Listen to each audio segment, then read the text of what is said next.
Welcome, student. So today's topic is thin cylindrical,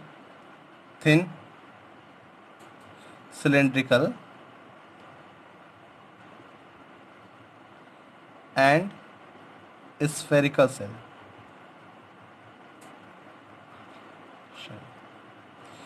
ये topic बहुत ही important है आपके कंपटीशन के पॉइंट ऑफ व्यू से भी और सेमेस्टर के पॉइंट ऑफ व्यू से भी इम्पॉर्टेंट है। Thin cylindrical and spherical shell. तो बेसिकली सबसे पहले ये जानते हैं कि शेल क्या होता है। शेल तो शेल का मतलब आप ये समझ लीजिए कि कोई वेसल है, कोई भी चीज़ क्लोज है ना। कोई वेसल है, अगर वो हर तरफ से क्लोज है तो उसको कहेंगे शेल। जैसे कि आपने देखा होगा, इसकी डिफिनेशन पहले लिख लेते हैं। A vessel which is closed from all side is called shell. जैसे आपने देखा होगा कि बहुत से जो प्रेशराइज वेसल आपने देखा होगा, जैसे कि सीएनजी सीएनजी व्हीकल देखा होगा या एलपीजी व्हीकल देखा होगा, या आपके घर में जो है सिलेंडर, जो एलपीजी सिलेंडर है वो भी क्या है, एक तरह का शेल है। क्यों? क्योंकि हर तरफ से वो क्लोज है, तो उसी चीज़ को कहते हैं शेल कहते हैं। तो इसका एप्लीकेशन देख लेते हैं। Application of shell. अक्सर आपने गाड़ियाँ देखा होगा, उससे पेट्रोलियम जाता है और एलपीजी सिलेंडर, एलपीजी गैस भी होती हैं, तो वो सारे एग्जांपल जो हैं शेल के हैं। So shells are used to contain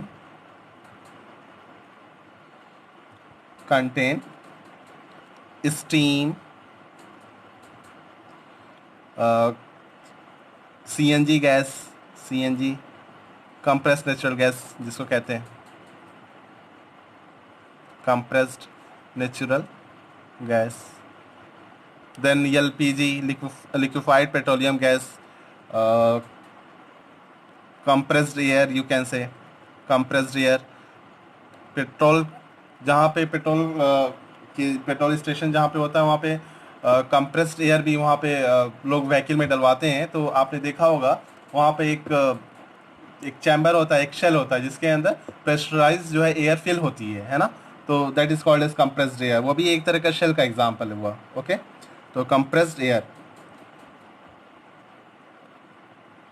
तो ये सारे जो एग्जाम्पल है शेल के एग्जाम्पल है। ओके, नाउ अब ये जो शेल है ये दो तरह से हो सकते हैं कि एक तो थिक हो सकता है, मोटा हो सकता है, या थिन हो सकता है। दैट इज या कह सकते हैं आप पतला, है ना। तो पहला टॉपिक भी यही है कि differentiation between thick and thin shell. जो पहला टॉपिक है हमारा डिफ्रेंशिएशन, या यू कैसे डिफरेंस बिटवीन, है ना, डिफ्रेंशिएशन और difference between thick and thin shell. Thick shell और थिन शेल में क्या फ़र्क है, ये भी बहुत इंपॉर्टेंट है, पूछा जाता है अक्सर, ये पता होना चाहिए थिक शेल और थिन शेल में क्या डिफरेंस होता है।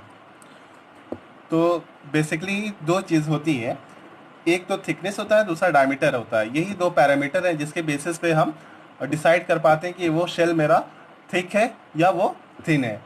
तो थिक का आप लिख सकते हैं, थिक शेल का डेफिनेशन, दो पैरामीटर होते हैं, एक डायमीटर एक थिकनेस, है ना। तो इसकी डेफिनेशन ये लिख सकते हैं, अगर रेशियो जो है थिकनेस और डायमीटर का अगर ग्रेटर है 1/10 से, तो वो थिक शेल कहलाएगा। तो इसको अगर हम वर्ड्स के फॉर्म में लिखना चाहेंगे तो लिख सकते हैं, if the ratio of wall thickness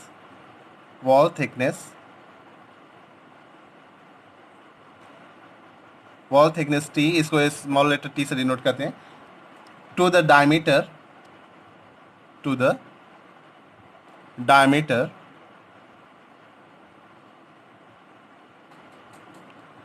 that is small d is greater than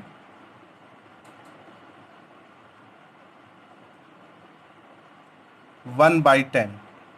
ठीक है, ये कांस्टेंट है, एक 1/10 ये कांस्टेंट है।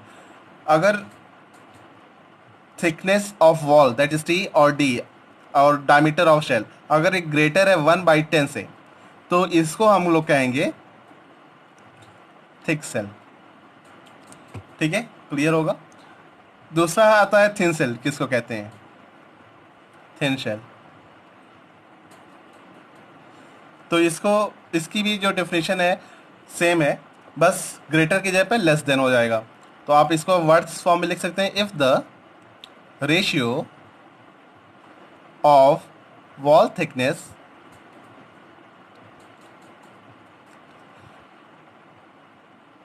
टू द diameter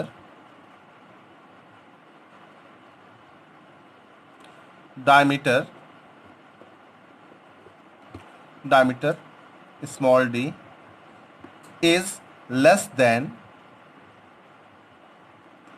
1/10, है ना। तो इसको कहेंगे थिन सेल, मतलब T/D इज लेस देन 1/10, तो इसको हम कहेंगे थिन सेल।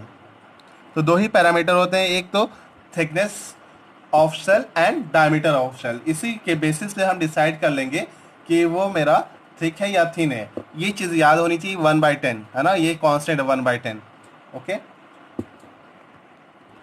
अब ये जो शेल है ये दो टाइप्स का हो सकता है। एक तो क्लासिफिकेशन हो गया कि वो थिक होगा या थिन, लेकिन जो शेल भी होगा वो दो टाइप्स का होगा, 2 types of shell you we can say. और जो स्टार्टिंग में जो हम लोग का जो टॉपिक है, यहाँ पे आपने लिखा होगा thin cylinder and spherical shell, तो उसी से मिलता जुलता है। जो शेल है वो भी दो टाइप्स का होता है। Shell are of two types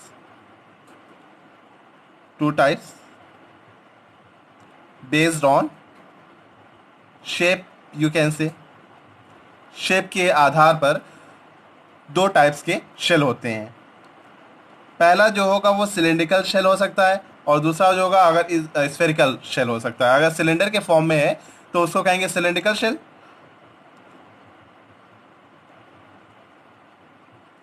shell, और अगर वो स्फीयर के फॉर्म में जैसे कि बॉल हो गया तो उसको कहेंगे स्फेरिकल शेल कहेंगे। ठीक है, तो one by one we will discuss. Okay, पहले सिलेंड्रिकल शेल के बारे में देखते हैं।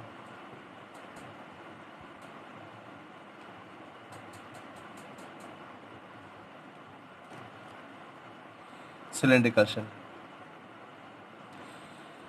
शेल की अगर बात करें तो कुछ इस शेप का होगा।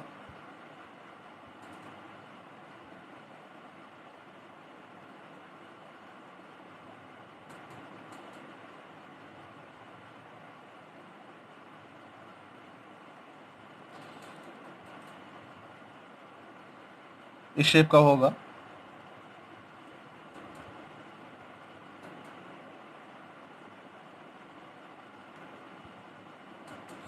इस शेप का सिलेंड्रिकल शेल होगा। ओके, अच्छा, जब ये इसमें क्या होता है कि अच्छा जो शेल होता है उसके अंदर प्रेशराइज्ड फ्लूइड होता है, या जो भी गैसेस होते हैं वो प्रेशराइज होते हैं। तो एक टर्म आता है इंटरनल प्रेशर का, टर्म बोलेंगे internal pressure. Internal pressure P से डिनोट करते हैं। जाहिर सी बात है ये शेल है, तो इसके अंदर जो भी फ्लूइड होगा या कोई भी गैसेस होगी, तो उस गैस की वजह से या उस लिक्विड की वजह से एक प्रेशर, इंटरनल प्रेशर जनरेट होगा, है ना। अच्छा, क्या होता है जब प्रेशर जनरेट के होने की वजह से अगर वो प्रेशर बहुत ज़्यादा हो गया, एक्सेस अमाउंट में अगर वो प्रेशर हो गया, तो बर्स्टिंग के चांसेस होते हैं। जो शेल होता है वो क्या हो सकता है, बर्स्ट हो सकता है। तो जो शेल होगा या यू कैन से फेल्योर हो सकता है ना, due to excessive pressure, that is internal pressure, you can say internal pressure। या दो रीज़न हो सकते हैं, या तो एक्सेसिव इंटरनल प्रेशर हो, या दूसरा due to weak joint also, है ना, और due to weak joint failure can take place. Failure or bursting, you can say. Bursting can take place. जो सेल होता होगा वो क्या होगा, फेल हो जाएगा, है ना. बर्स्ट भी हो सकता है. अच्छा, ये जो बर्स्टिंग होगी या फेलोर होगी, ये दो टाइप्स की होगी, है ना. सो पहला जो फेलोर होगा वो लॉन्गिट्यूडनल फेल्योर हो सकता है, फेल्योर, या लॉन्गिट्यूडनल बर्स्टिंग आप कह सकते हैं. और दूसरा हो सकता है सरकमफ्रेंशियल फेल्योर. शियल फेल्योर या बर्स्टिंग कह लीजिए, बर्स्टिंग, है ना.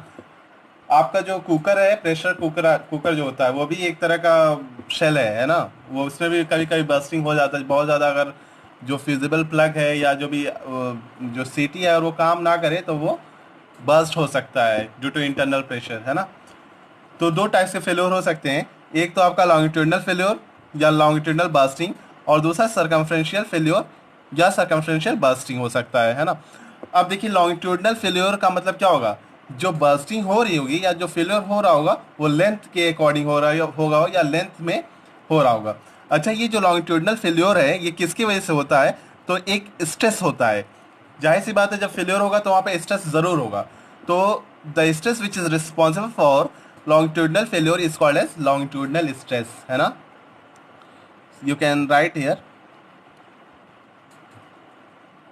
stress responsible is longitudinal stress. Longitudinal stress नाम से ही क्लियर होना चाहिए. अगर लॉन्गिट्यूडनल फेल्योर हो रहा है तो किस स्ट्रेस की वजह से हो रहा होगा, लॉन्गिट्यूडनल स्ट्रेस की वजह से हो रहा होगा. सेम दूसरा भी है, अगर सर्कमफ्रेंशियल फेल्योर हो रहा है तो कौन से स्ट्रेस की वजह से हो रहा है, सर्कमफ्रेंशियल स्ट्रेस की वजह से हो रहा है. तो यहाँ पर जो स्ट्रेस रिस्पॉन्सिबल है, मैं यहाँ पे लिख देता हूँ, the stress responsible for failure is circumferential stress. देखिए, सर्कमफ्रेंशियल स्ट्रेस को हम लोग हुप स्ट्रेस भी बोलते हैं, हुप स्ट्रेस. तो ये नाम क्लियर होना चाहिए, चाहे सर्कमफ्रेंशियल स्ट्रेस हो या हुप स्ट्रेस हो, बात एक ही है. तो इसको हम डिनोट करते हैं सिग्मा एच से डिनोट करते हैं, हुप स्ट्रेस, है ना, या सिग्मा सी से. हुप स्ट्रेस या सर्कमफ्रेंशियल स्ट्रेस, इसको डिनोट करने का तरीका है. और जो लॉन्गिट्यूडनल स्ट्रेस होता है उसको हम लोग सिग्मा एल से डिनोट करते हैं, है ना, लॉन्गिट्यूडनल स्ट्रेस को. तो इतनी बात समझ में आ गई, ठीक है.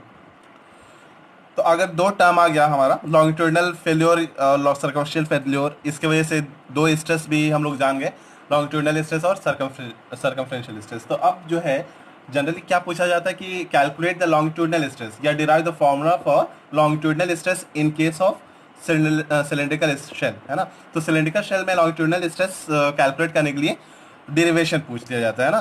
सो we will calculate, derive the formula for longitudinal stress. First of all, बहुत इंपॉर्टेंट है ये लॉन्गिट्यूडनल स्ट्रेस. सबसे पहले देखिए लॉन्गिट्यूडनल स्ट्रेस कैलकुलेट कैसे करेंगे. तो सबसे पहले इसका डायग्राम आप कुछ ऐसा होगा, डायग्राम अगर मैं बनाऊँगा अगर, तो मान लीजिए ये कुछ ऐसा डायग्राम है.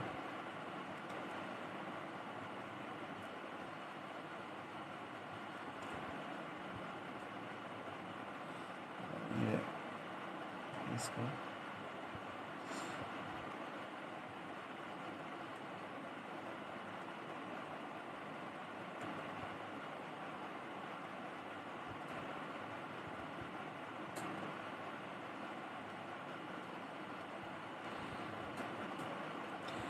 देखिए, लॉन्गिट्यूडनल स्ट्रेस की बात कर रहे हैं तो जाहिर सी बात है आपको पता होना चाहिए कि लॉन्गिट्यूडनल स्ट्रेस अगर लग रहा है तो फेल्योर कौन सा हो रहा होगा, लॉन्गिट्यूडनल फेल्योर. और लॉन्गिट्यूडनल फेल्योर का मतलब ये होगा कि पहले ये एक लेंथ था, एक सिलेंडर था पूरा, ये दो पार्ट में स्प्लिट हो गया. देखिए, पहला पार्ट ये स्प्लिट हो गया और दूसरा पार्ट ये, दो पार्ट में स्प्लिट हो गया सिलेंडर, ठीक है ना.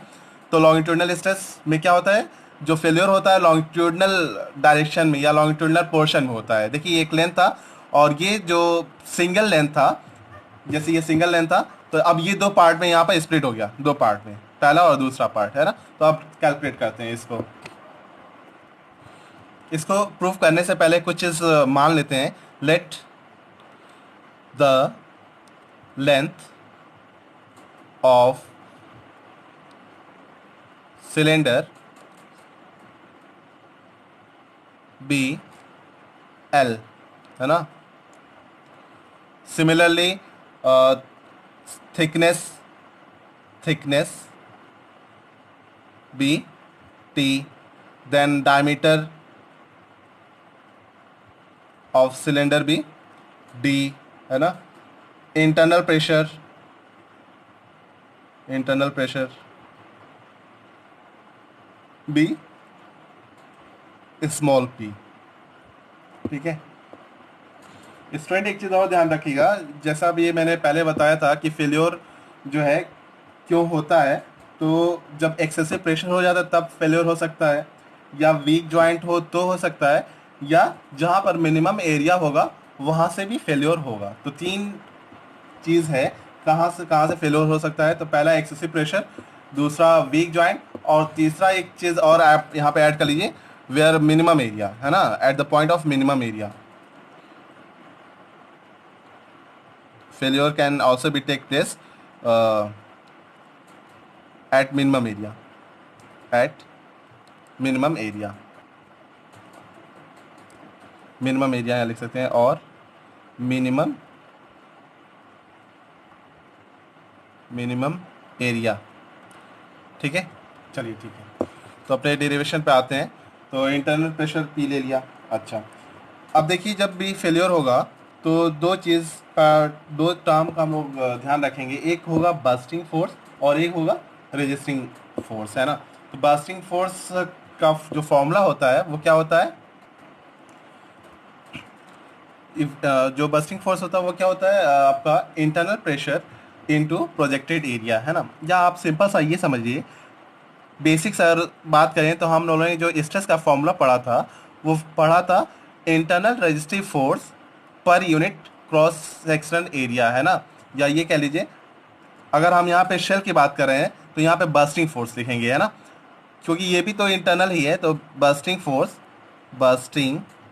Force upon resisting area.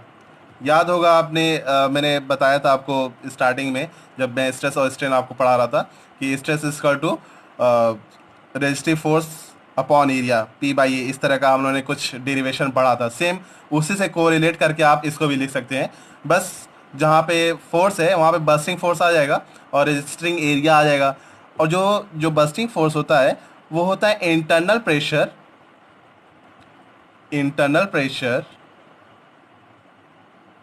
Into projected area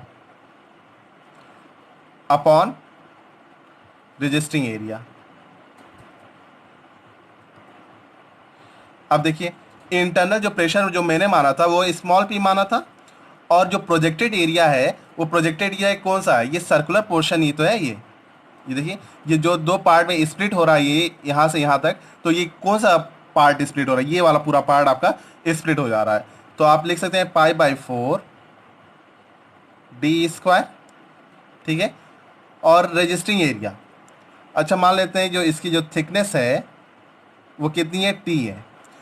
जब कोई भी चीज़ मटेरियल जब टूटता है ना तो एक इंटरनल रेजिस्टिव फोर्स लगता है, या इंटरनल रेजिस्टिव फोर्स लगता है। तो वो कौन सा एरिया है, ये रेजिस्टिव एरिया यही तो है, यहाँ से जुड़ा होगा स्टार्टिंग में, तो यहाँ से वो टूटना नहीं चाहेगा, है ना। तो कहने का मतलब ये रेजिस्ट करेगा, तो रेजिस्ट करेगा तो कितना हो जाएगा, तो पाई डी इंटू टी, क्योंकि पाई डी तो ये पूरा है, पाई डी सर्कुलर है, और ये थिकनेस वाला पोर्शन टी भी मल्टीप्लाई कर देंगे तो ये पूरा आ जाएगा आपका रेजिस्टिंग एरिया, है ना।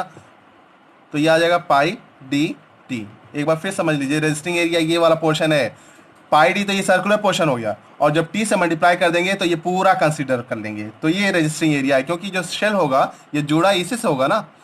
तो ये आपका हो जाएगा P into pi by 4 D square upon pi D T. ठीक है, पाई से पाई कैंसिल हो जाएगा और डी से एक डी यहाँ से कैंसिल हो जाएगा। इसको सही से लिखेंगे तो ये हो जाएगा P डी, और ये P बचा और D बचा और नीचे 4 बचा, और ये T ऊपर चला जाएगा यहाँ से, तो पी डी अपॉन 4T ये लॉन्गिट्यूडनल स्ट्रेस का फॉर्मूला हो जाएगा। Sigma L equal to P D upon 4T।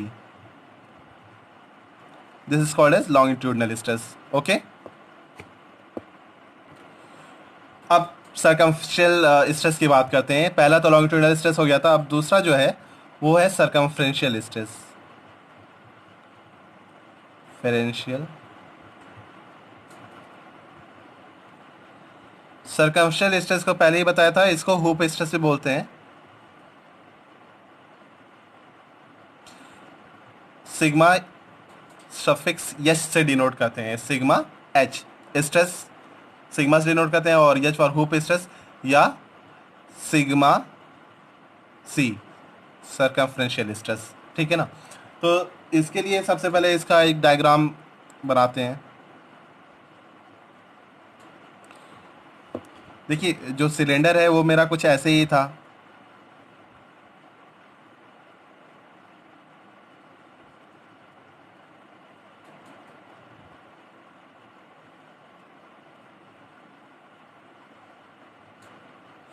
ये कुछ ऐसा था।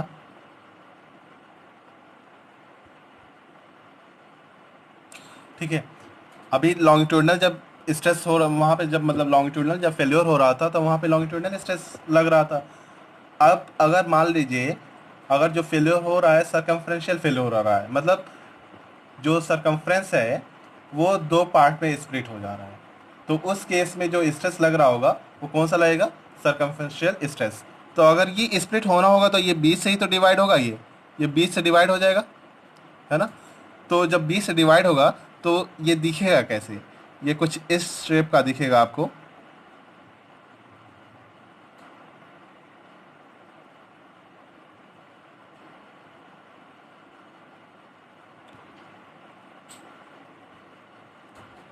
कुछ इस शेप का आपको दिखेगा ये।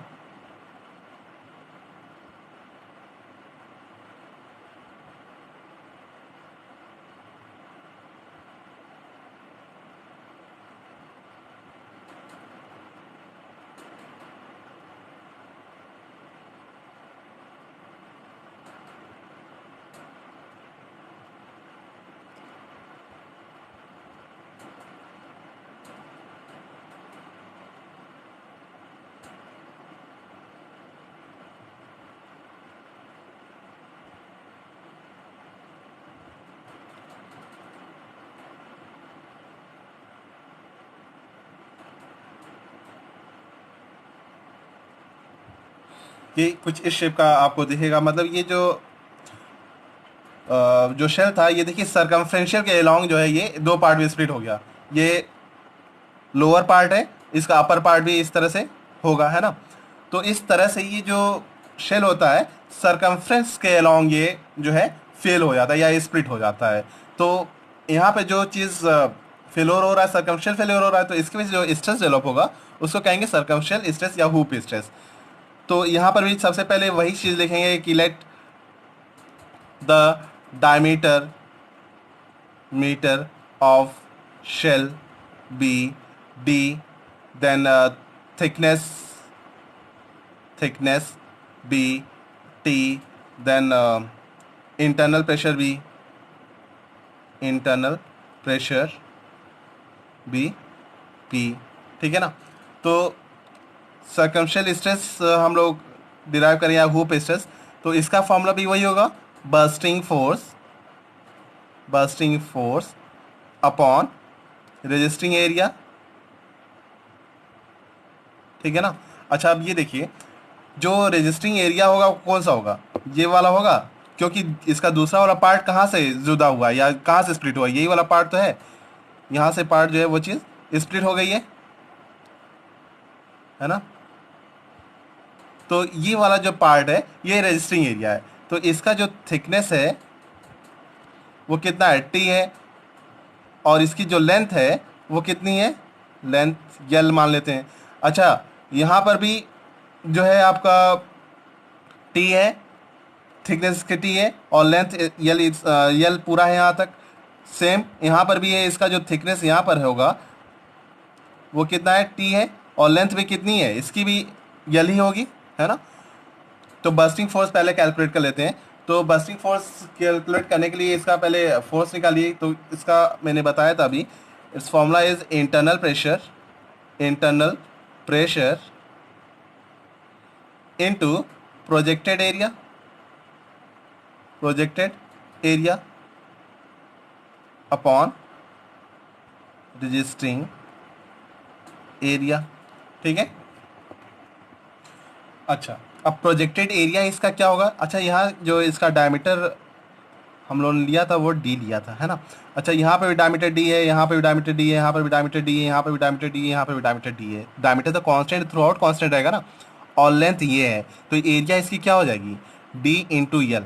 तो प्रोजेक्टेड एरिया का जो एरिया होगा कितना होगा, डी, डी क्योंकि कांस्टेंट है, और थ्रू आउट एल, तो दो डायमेंशन को जाहिर से मल्टीप्लाई करेंगे तो एरिया होता है। तो इंटरनल प्रेशर पी, और जो प्रोजेक्टेड एरिया है वो कितना हो जाएगा, डी इंटू एल। और रजिस्टरिंग एरिया अभी मैंने ये बताया था आपको कि टी, थिकनेस तो रहेगी प्रोजेक्ट क्योंकि यहीं से जुड़ा होगा ना, थिकनेस और लेंथ है, और ये टी एल इधर भी है और टी एल इधर भी है, तो ये कितना हो जाएगा, two into T into L, है ना। यहाँ से यल एल कैंसिल हो जाएगा, तो यहाँ से आ जाएगा आपका P D upon two T. ये क्या आ जाएगा आपका, हुप स्ट्रेस। और स्ट्रेस की यूनिट आपको पता है वही होती है न्यूटन पर mm स्क्वायर। ठीक है ना, इसकी यूनिट क्या होगी, न्यूटन पर mm स्क्वायर इसकी यूनिट होगी, है ना। अच्छा, अच्छा, अब हम लोगों ने दो चीज़ पढ़ लिया। एक तो लॉन्गिट्यूडनल स्ट्रेस पढ़ लिया, सिग्मा एल, इसका फॉर्मूला होता है पी डी अपॉन 4t, है ना। यहाँ से देखिएगा एक चीज़ और इम्पॉर्टेंट टर्म है ये, जो लॉन्गिट्यूडनल स्ट्रेस है पी डी अपॉन 4t है ना।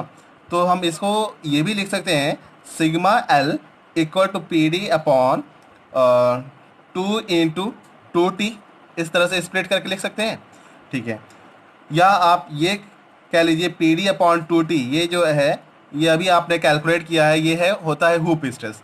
तो sigma L equal to sigma P D upon 2t को सिग्मा एच लिख सकते हैं, हुप स्ट्रेस अपॉन 2 ये है।